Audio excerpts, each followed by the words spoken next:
Salve família, aqui é o Bill Brabo na voz, mano. Família, vim mostrar agora pra você aqui o som, tá ligado?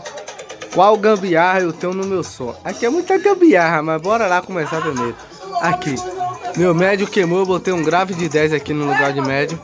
Não tá fazendo barulho nenhum, mas tá aí, só de enfeite. Aqui também não botei nada, mas eu vou ajeitar o grave, eu vou ajeitar o médio e a Twitter. Vem o que mais? A boca de 12 tá rasgada aqui, que eu já colei, mas ela tá rasgada. Tá fazendo a zoadinha fria. Aqui, vamos agora pro principal, aqui atrás, minha tropa. Aqui que tá bagunça. Uma bateria de 60 amperes, como você já viu nos outros vídeos. Aí tem um TL 1500.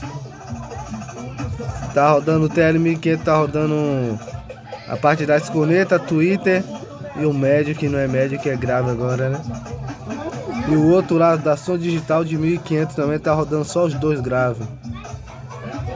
E tá assim, ó, família. Olha aí. Olha a bagunça que tá aqui, moço. Que é bagunça, mas mora eu vi um pouquinho, né?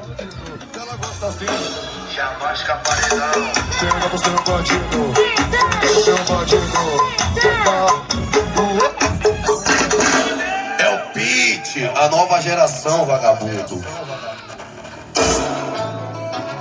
Segura essa pedrada, neguinho.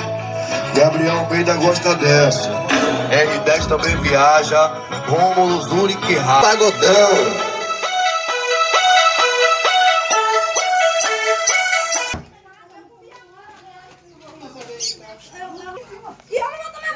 Café santinha, gosto quando ela mistura putaria e piscina. Com o lança na mente, fica logo soltinha. O pai tá malvadão, é tudo tudão. O pai tá malvadão, profundamente. O pai tá malvadão, tudo tudão. Eu adoro quando ela mete o louco. Eu adoro quando ela mete o louco.